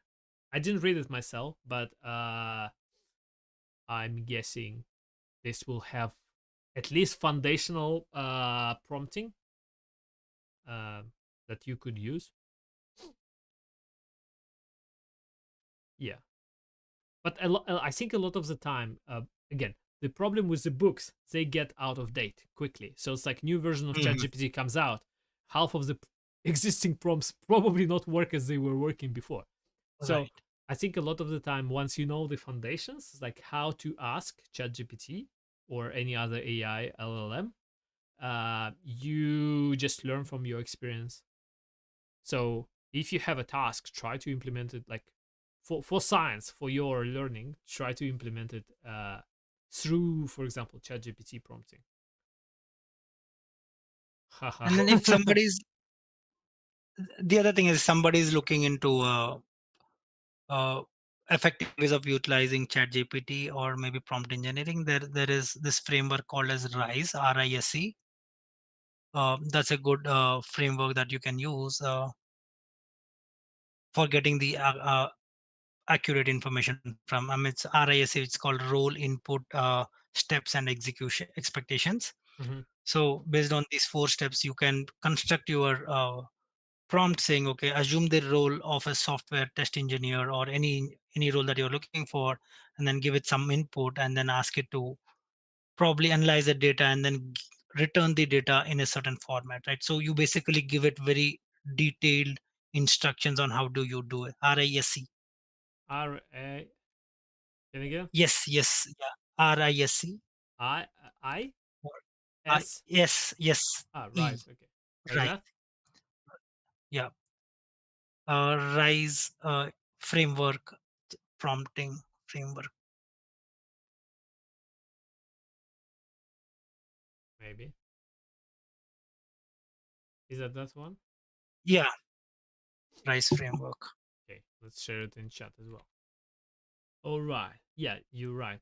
Uh, but also don't forget the ChatGPT is dumb. So and all other LLMs are dumb, and they dumb in a way that they are they in the given context they know what words go together, basically, more likely than not, right? So They uh, hallucinate, yes. and they scan the whole internet or whatever the documentations they could get, and if you know that average uh, article or average piece of data in the internet might not be necessarily very accurate, right? Like it might be just written by somebody who has no idea, or now these days it could be written by AI itself, and like there's so many problems out there. So if you ask ChatGPT, hey, how do I do this, and it gives you an answer, this answer comes potentially from like polluted data itself. That's why they often hallucinate and give you like bad advice. So be careful with that. Yeah, so you say role and then you have specific Role, inputs and then input, steps, yeah, an and then expectation. expectation. Yeah, that's actually, I would say it's almost like a good advice for writing emails. It's like so Oh yeah, again, yeah, it I works. have this situation and I want you to do this and that, so that could you reply to me in that format. It's like uh, I mean, yeah, it works for emails as well. Yeah, anything writing. Yeah, yeah, it's actually pretty good. Decline all cookies, please. Look, that's a good example. yeah. If somebody were to use a Chat GPT for, I mean, I would say don't totally rely on Chat GPT. Use it as an assistant. Yeah, Use it to your advantage, but do especially not if you solely especially rely on it. especially if you're learning, because if you're Yes. learning and you just use that, that kind of removes the learning aspect from your learning. So you know that you can achieve it, but you don't understand why and how, and this is gonna play against you later in your career. that's that's the thing. Okay, Hmm. we have been here for 2 hours and 4 minutes, which means that we should not be here anymore. Right? So uh I'm hoping that all of you who were here learned something today, or at least had some fun Friday afternoon. Today's Friday, right? Friday afternoon, uh, or morning, or evening. I don't know, or not Friday if you're watching this in the record. Any other edge cases I'm missing? So Time zones. If somebody's watching from a different time yeah, zone, so I'm a bit it behind. could be not afternoon, it could be all over the day, and it could not be Friday, it could be all over the Right. week, Yes. right? So whoever you are, we hope that you have some educational value or entertainment value. I want to say thank you to Mr. Manish for coming today and joining and having good conversations with me.